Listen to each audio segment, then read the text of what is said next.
성부와 성자와 성령의 이름으로 말씀드립니다.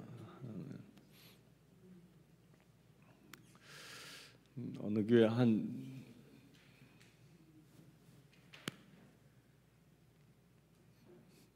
얘기 다 하셨어요? 인사 나누는 것이 많아서. 어느 한 교회에 전도사님이 처음 이제 부임을 해서 그 교회에서 첫 설교를 하게 되었습니다. 이 첫 설교하면요, 그 마음이 어떨까요? 여러분들 그 마음 이해하세요? 아주 두렵고 떨리는 마음으로 설교를 준비하고 회중들 앞에 딱 서서 설교 시간에 설교를 합니다. 그래서 써온 설교문을 열심히 그걸 가지고 설교하다가 회중석을 이렇게 바라보니까 그 중에 한 분이 아주 심하게 꾸벅꾸벅 졸다 못해 힘이 깊게 잠들어 계심을 발견합니다. 근데 놀랍게도요, 그 졸고 계신 그분은 설교가 끝날 때까지 단 한 번도 깨지 않고 그냥 계속 마치 전도사님의 그 설교가 자장가인 양 아주 푹 잠들어 버렸습니다. 그래서 이 전도사님은요, 그 예배를 다 마친 후에 자기 자신에 대해서 아주 엄청난 실망을 난 설교를 못하나 보다. 내가 설교를 얼마나 못했으면 저 사람은 시종일관 말씀을 들으며 그냥 깊게 잠들 수 있을까. 그러면서 이 기가 푹 죽어가지고 크게 자책을 했습니다. 그 다음부터 이 전도사님은 설교대 앞에 서는 것만 해도요, 그냥 두렵고 힘들고 너무 어려울 수가 없었다고 합니다. 그런데 이 전도사님이 한 가지 착각한 것이 있습니다. 이 설교를 듣다가 그 잠이 든 성도가 정말 설교 말씀이 자장가처럼 들려서 잤는지, 아니면 일주일의 삶이 너무 피곤해서 주님의 이 성전에서 안식을 취하고 있는 것인지 구분하지 못한 거예요. 그래서 묻지도 않고요, 그냥 자기 스스로 혼자 생각에 난 설교를 못하나 보다 그렇게 자책했던 겁니다. 이처럼요, 어느 한순간의 생각이요, 사람들의 인생을 바꿉니다. 만약 그 전도사님이 그 설교 중에 자고 있는 성도들을 보고, 야, 저 사람 얼마나 일주일 동안 피곤하고 힘들게 살았을까, 만약 그런 생각을 하였더라면 그는 설교단에서 자신감을 잃지 않을 수 있었을 거고요, 더 큰 은혜로 온 설교 말씀을 더 강력하게 전파할 수 있었을 겁니다. 한순간 이 생각의 차이가요, 이렇게 설교도 바꿀 수 있지만 우리 인생의 항로도 바꾸어 버린다는 거예요. 똑같은 상황에서 내가 어떻게 생각하느냐가 여러분들 인생을 바꿀 수 있다라는 거예요. 혹여 이 시간 여러분들 중에 졸거나 또 좀 더 나아가 주무시는 분이 있다 하더라도 염려하지 마세요. 저는 결코 용기를 잃지 않고 당당하게 설교할 것입니다. 아멘.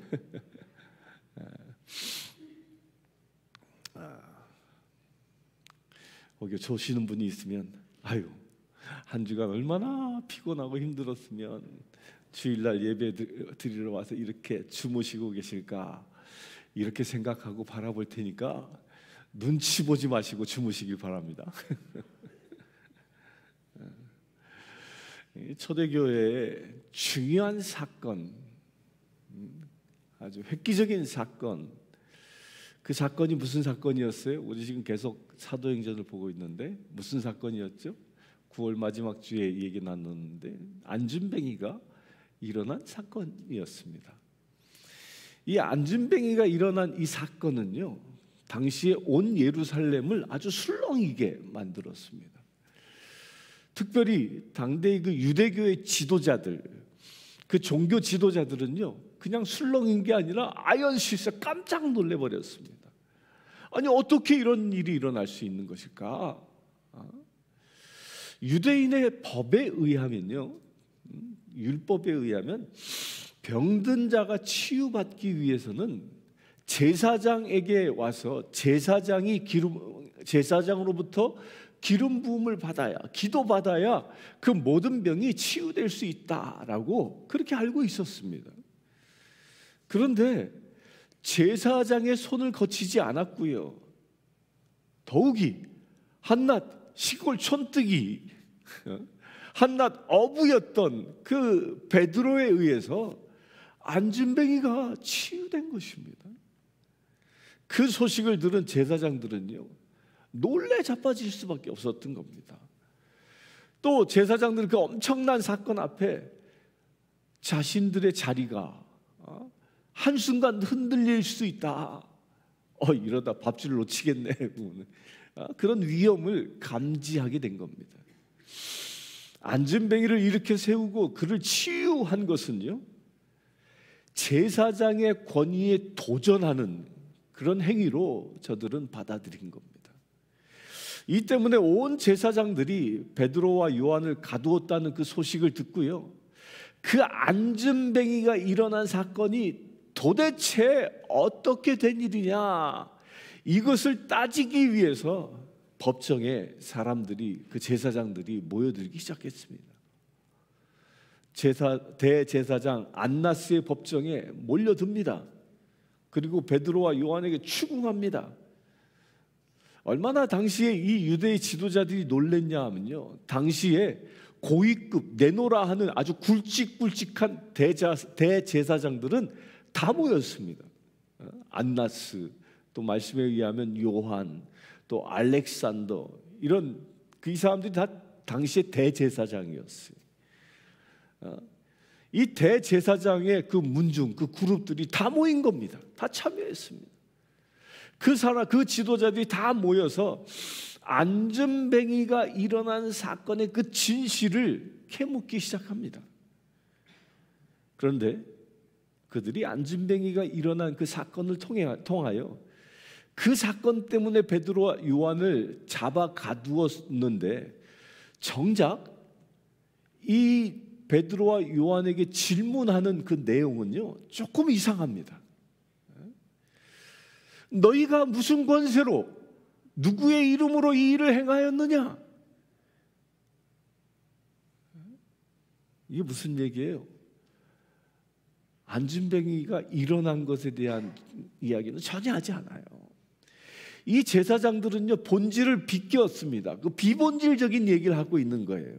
안진뱅이가 일어난 그 사건 때문에 베드로와 요한을 가두었습니다. 그런데 그 사건 때문에 베드로와 요한이 갇혔음에도 불구하고, 불구자가 치유되어지는 그 사건 때문에 베드로와 요한을 감옥에 가두었음에도 불구하고, 이 대제사장들, 이 사두개인들은 어떻게 안진뱅이가 일어나 걸을 수 있었느냐? 라고 질문하지 않는다는 거예요. 무엇을 어떻게 질문했습니까? 무슨 권세로 이 일을 행했느냐? 누구 이름으로 이런 일을 행했느냐?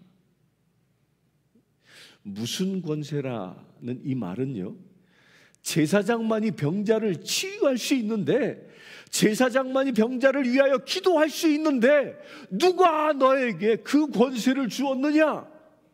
이렇게 묻고 있는 거예요. 이들의 눈에는요, 40여 평생 동안 불구자로 태어나서 한 번도 걸을 수 없었던 그 안진뱅이의 가련한 처지는요, 단 눈꼽만치도 눈에 들어오지 않았던 겁니다. 오직 자신들만이 가지고 있었던 그 권세가 침해당했다라는 그 사실에만 그들의 관심은 쏠려 있었던 겁니다. 병자를 치유하는 권세는 누가 주시는 겁니까? 누가 주시는 거죠? 하나님께서 주시는 겁니다.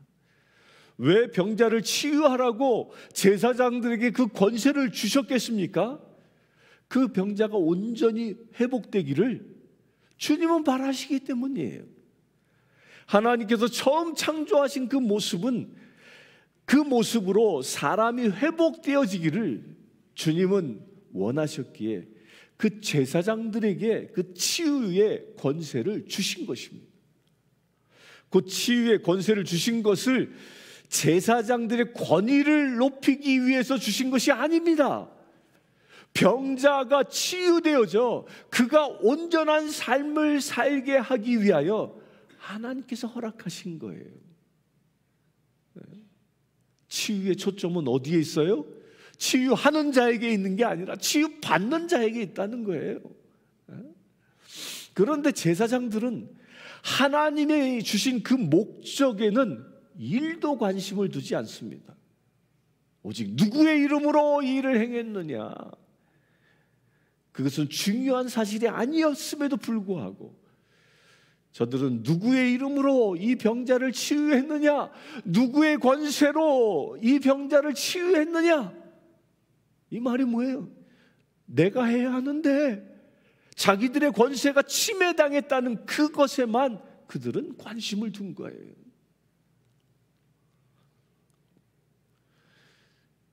이것은 당시 사두개인들 뿐만 아니라 우리의 삶에도, 우리 안에도 그대로 나타날 수 있습니다. 우리 교회에도요, 그대로 이 모습이 보여질 수 있습니다. 아니, 장로도 아닌데, 안수집사도 아닌데, 아니, 권사도 아닌데, 그냥 어떤 교우가 와서 교회를 열심히 할 수 있습니다. 그런데 누군가가 그 교회 직분을 가지고 있는 사람이 그 열심히 봉사한 사람한테 당신은 무슨 권세로 이런 일을 하십니까?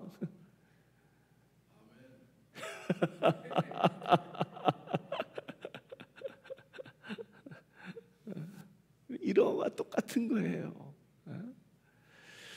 주님의 교회가, 주님의 이 몸된 교회가 교회되게 하는 일에는요, 어떠한 권세도 있을 수 없습니다. 주님의 몸된 교회가 회복되게 하는 것, 교회가 교회되게 하는 것 그 자체를 하나님께서 기뻐하시는 겁니다. 우리 가정에도요, 마찬가지입니다. 가정에서도요, 가장의 권세가 침해당할 수 있어요.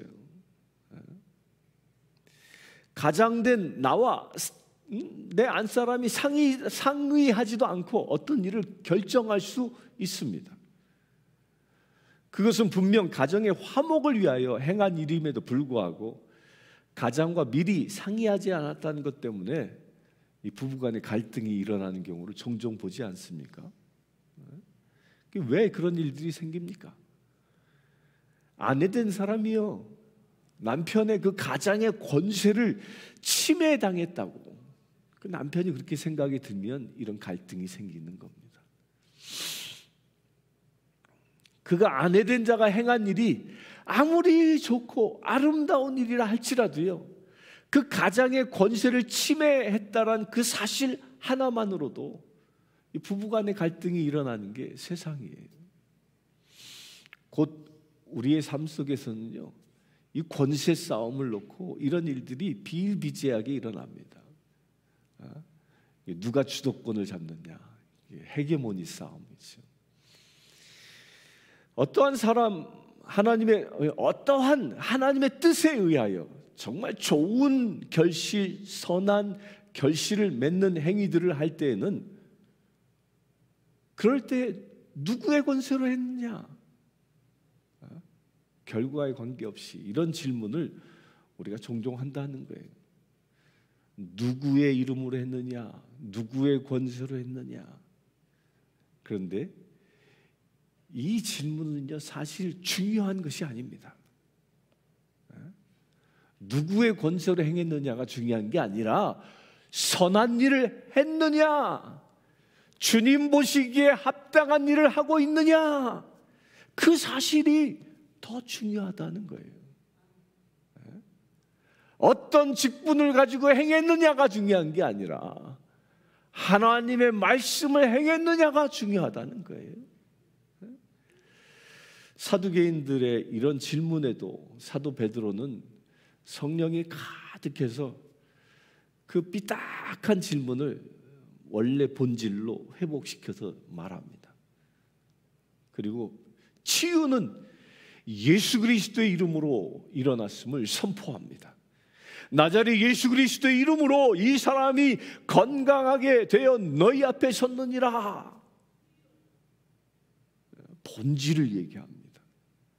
그래서 하나님의 사람은요, 문제를 왜곡하지 않습니다. 이거 기억하세요? 하나님의 사람은 문제를 왜곡하지 않습니다.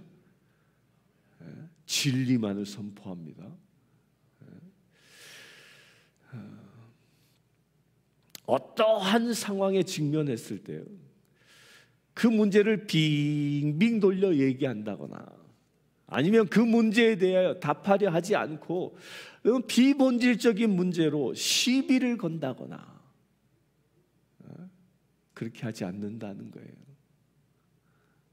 동네 사람들 싸움을 보면 이러잖아요. 딱 뭔가 문제를 놓고 싸우다가 까이까 어린 것이 뭐 이래가면서 비본질적인 것까지 싸움을 하지요. 하나님의 사람은 오직 하나, 주님이 원하시는 데에만 관심을 둔다는 겁니다. 사랑하는 성도 여러분, 여러분들의 관심은 어디에 있습니까?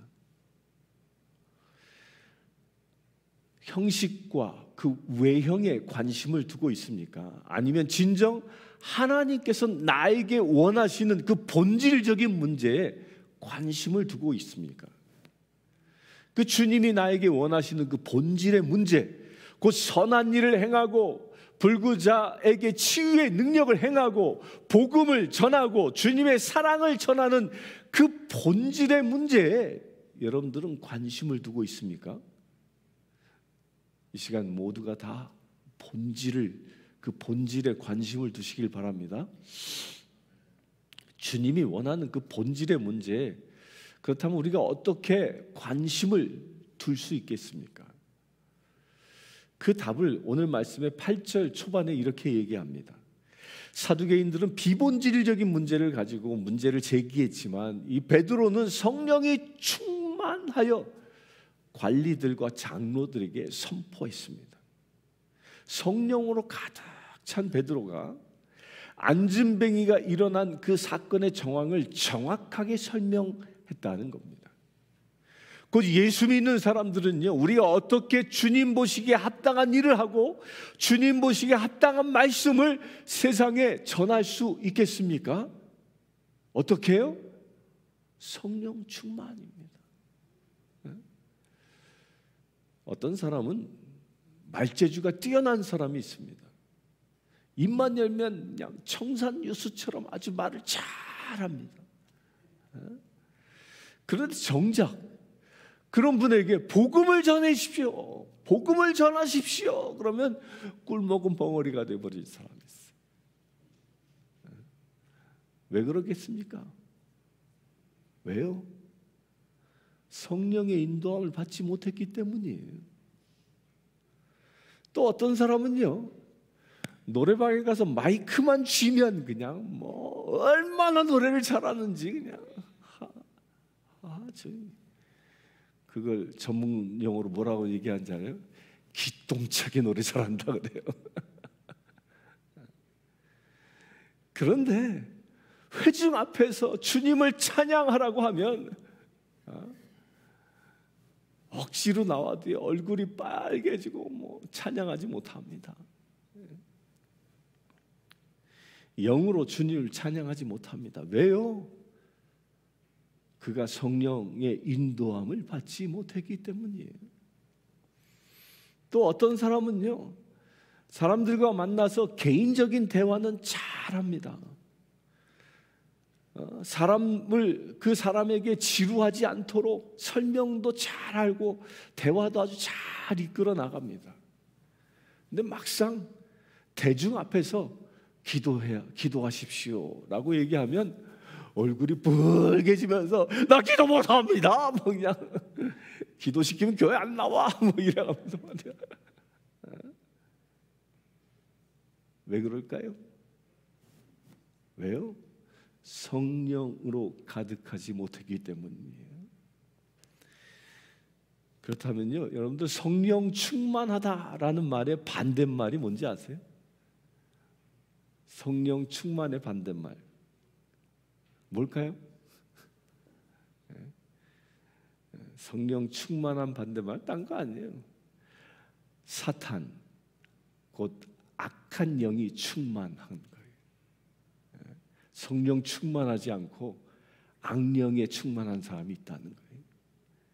하나님의 영으로 충만하지 않고 악한 영으로 충만해져 있는 사람도 있습니다. 이게 성령 충만의 반대말이에요. 이 성령 충만한 사람과요, 악한 영에 충만한 사이가 어디서 나타나냐 하면요, 성령 충만한 사람은 하나님의 선한 열매를 맺으며 살아갑니다. 그래서 성령 충만한 사람은요, 저가 사람을 만날 때마다 주님을 증언합니다. 성령 충만한 사람은요, 저가 서 있는 곳마다 어느 곳에 있든지 기도로 무장하고 주님의 능력을 나타내 보입니다. 성령 충만한 사람은요, 그가 어느 곳에 있든지 주님의 사랑을 전하고요, 말씀을 전하고요, 온 땅의 악한 영을 내쫓아버리는 그런 놀라운 역사를 행합니다. 성령 충만한 사람은 분열이 있는 곳에 무엇을 일으킬까요? 성령 충만한 사람이 분열이 있는 곳에 가면 일치를 이루어냅니다.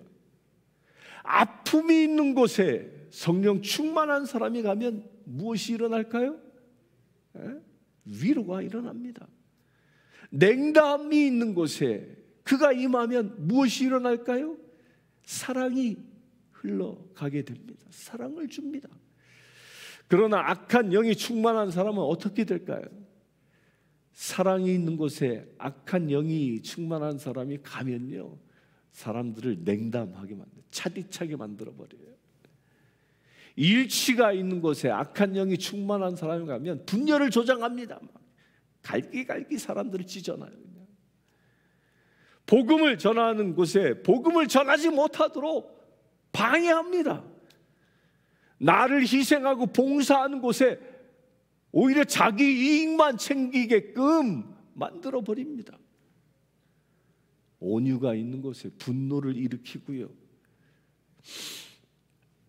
이것이 악한 영이 충만한 사람들의 모습이에요. 그런데 악한 영이 충만한 사람은 우리가요, 뭐 분별의 은사가 없어도 쉽게 딱 알아볼 수 있죠. 아, 저 사람 악한 영이 가득한 사람이네. 구분할 수 있습니다. 그래서 악한 영이 사로잡혀 있는 그런 사람들은요, 사람들이 잘 가까이 가지 않습니다. 아, 저 사람만 만나면 상처받고, 저 사람만 만나면 분노가 일어나고, 누가 가겠어요? 안 가요. 왜? 금방 우리가 분별할 수 있기 때문입니다. 그런데 어떤 사람들이 성령 충만한 사람을 가장 가까이에서 방해하고 현혹시키나, 이것은 악한 영에 충만한 사람이 아니라요, 자기 영에 충만한 사람이에요. 자기 영이 충만한 사람. 이게 뭐냐면 자기 자존심으로 살아가는 사람, 자기의 학식이 아주 강한 사람, 자기 고집이 아주 센 사람. 가만히 보면 악한 영에 의하여 움직이는 사람은 아니지만 철저하게 자기 이성에 의하여 판단하고 행동하는 그런 사람. 이런 사람들은요, 안타깝게도 성령의 사역을 거스릅니다. 우리의 신앙생활은 뭘까요? 우리의 신앙생활은요, 믿는 대로 이루어지는 것입니다. 아멘이십니까? 믿음은 보이지 않는 것의 실상이라 그랬어요. 신앙생활은요, 세상의 상식에 의하여 살아가는 것이 아니고요, 주님의 말씀에 의하여 살아가는 게 신앙생활이에요. 그런데 자기 영으로 충만한 사람은요, 주님의 말씀도 자기가 가지고 있는 학식에 비추어서 판단합니다. 기도하는 것도요, 자기의 이성 학식에 비추어서 기도합니다. 그러다 보니까 기도의 영역을 제한해 버립니다. 내가 생각할 때 이것은 이루어질 것 같아, 가능성이 있어, 이렇게 판단되는 것은 그럼 기도해보지. 그리고 기도합니다. 하나님께서 전지전능하시다라는 이 사실을 믿지 않는 거예요. 너희가 무엇이든지 내 이름으로 구하기만 하면 들어주신다라는 그 주님이 약속하셨는데, 그 주님의 약속을 신뢰하기보다는 자기 자신의 그 기준에 의해서 판단하고요, 이성적으로 합리적이다라고 결론이 나는 것만 가지고 기도한다는 거예요. 이런 사람들을 보고 성령 충만이 아니라 자기 영이 충만한 사람이다 얘기하는 거예요.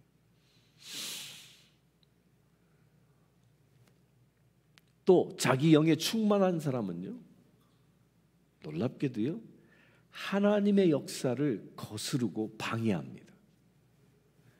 자기 영이 충만한 사람은요, 안타깝게도요, 하나님의 역사가 일어나지 않습니다.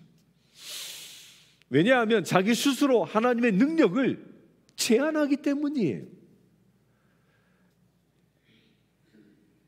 근데 여러분들 기억하십시오.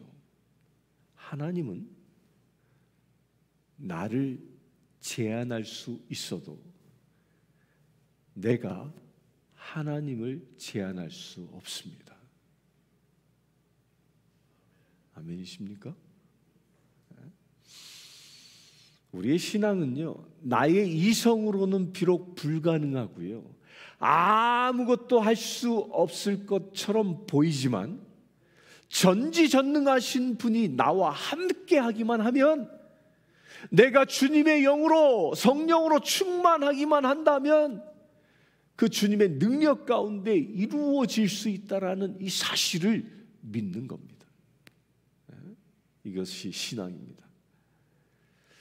사도 베드로와 요한이 바로 이것을 믿은 사람들이에요.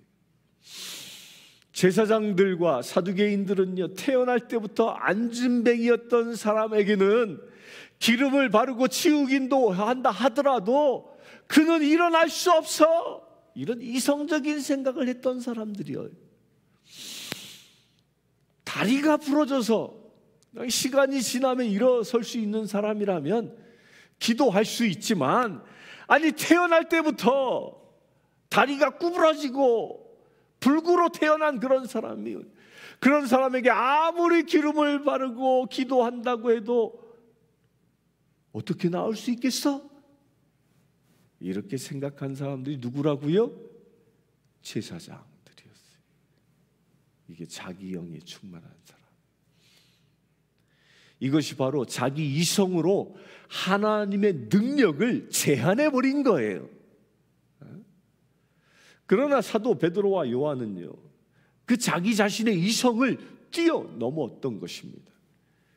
나에게 임하여 계신 성령님의 그 힘에 의지하였고요, 나를 구원하신 그 예수님의 이름으로 구하기만 하면 안진뱅이가 일어설 수 있다라고 믿은 것입니다. 이 믿음이 안진뱅이를 일으킨 것입니다. 사랑하는 성도 여러분, 우리들이 기도하기 전에요, 이성적으로 불가능하다고 판단되기에 기도하기를 꺼려하는 것이 있다면 그것은 사단의 유혹인 줄 아시고요, 예수님의 이름으로 그 유혹을 물리치시길 축원합니다. 나의 이성으로 주님의 능력을 제한하지 마시기 바랍니다. 주님의 능력은, 주님의 그 지혜는 내가 상상할 수 없을 만큼 크고 위대한 것입니다. 크고 위대하신 주님의 그 능력으로 여러분들 날마다 승리하시길 축원합니다. 베드로와 요한이 예수님의 이름으로 안진뱅이를 일으켜 세웠습니다. 그러자 사두개인들이 이들을 신문하고 있을 때 오히려 이들은 담대하게 이야기합니다. 무슨 권세와 누구의 이름으로 이 일을 행했느냐 했을 때 베드로와 요한은 이것은 내가 한 것이 아니요 나자렛 예수의 이름을 힘입어 했다라고 고백합니다. 안진뱅이를 일으킨 그 사건은 당시 주변의 사람들의 눈으로 볼 때는요, 누가 한 것처럼 보여요? 베드로와 요한이 한 것처럼 보입니다. 베드로와 요한이 실제로 그것을 했기 때문입니다. 많은 사람들이 보이지 않는 그 예수님을 어떻게 보고 믿겠습니까? 그들의 눈에는 오직 누구만 보였던 거예요? 베드로와 요한만 보인 겁니다. 실제로 베드로와 요한은 그 안진뱅이를 잡아 일으켜 세웠어요. 그런데 사람들은 다 베드로와 요한이 했다고 얘기해도 베드로와 요한은 내가 한 것이 아니라 예수님의 이름으로 이 일을 했다라고 선언합니다. 여기서 우리에게 가르치는 아주 중요한 진리가 있습니다. 우리들이 교회에서 봉사하고요, 헌신하고요, 물질도 드리고요, 시간도 내어 말씀도 전하고 시간 내어 사랑을 실천하고요, 이렇게 합니다. 근데 이 모든 걸 누가 하는 것일까요? 누가 하는 거예요? 네? 누가요? 예수님이에요. 예수님께서 나를 통하여 일하시는 거예요. 물질을 내가 드린다. 누가 하는 거예요? 내가 돈 벌어서 드리는 겁니까? 누가 하는 거예요? 예수님이 하시는 거예요. 내가 하는 게 아닙니다. 내가 일해서 번 돈으로 하나님께 드린다라고 생각하면요, 하나님이 기뻐하지 않습니다. 누가 드리기 때문에? 누가 드리는 것이에요? 나를 통하여 예수님이 드리는 거예요. 예수님의 이름으로 드릴 때 그 예물을 통하여 놀라운 역사가 일어나는 것입니다. 베드로와 요한이 바로 예수님의 이름으로 명령했을 때 안진뱅이가 일어난 것처럼 여러분들이 드리는 그 물질이, 여러분들이 행하는 그 봉사, 여러분들의 그 헌신이 예수님의 이름으로 드려질 수 있게 되길 축원합니다. 내가 드러나고 내가 인정받기보다는 나의 행위, 나의 삶을 통하여 예수님의 이름을 높여 드릴 수 있게 되기를 주님의 이름으로 축원합니다. 함께 기도하겠습니다. 주 아버지 하나님, 주의 이름을 높이기를 원합니다. 오직 성령으로 충만하여 주님이 나를 통하여 일하시는 놀라운 은혜를 날마다 경험하기를 원합니다. 주님, 이 시간 예배하며 기도하는 거룩한 심령들마다 성령으로 충만케 하여 주시옵소서. 그래 나를 위하여 살아가는 자가 아니라 예수님을 위하여 살아갈 수 있는 거룩한 믿음의 제들 되게 하여 주시옵소서. 내가 세상에 높아지려 하는 자가 아니라 나는 낮아지고 오직 예수만 높일 수 있는 거룩한 믿음의 제들 되게 하여 주시옵소서. 그래야 주님, 우리의 신앙의 행보를 통하여 주님이 일하심을 날마다 경험하기를 원합니다. 내 안에서 나와 동행하신 예수 그리스도, 그분만을 찬양하는 삶이 날마다 이루어지기를 원합니다. 이 시간 기도하는 모든 심령들마다 성령으로 임하여 계시오니 늘 주님과 동행하는 거룩한 믿음의 제들 되게 하여 주시옵소서. 우리 주 예수 그리스도의 이름으로 기도드리옵나이다. 아멘. 다 함께 일어나서 445장 성령 찬송 드리겠습니다.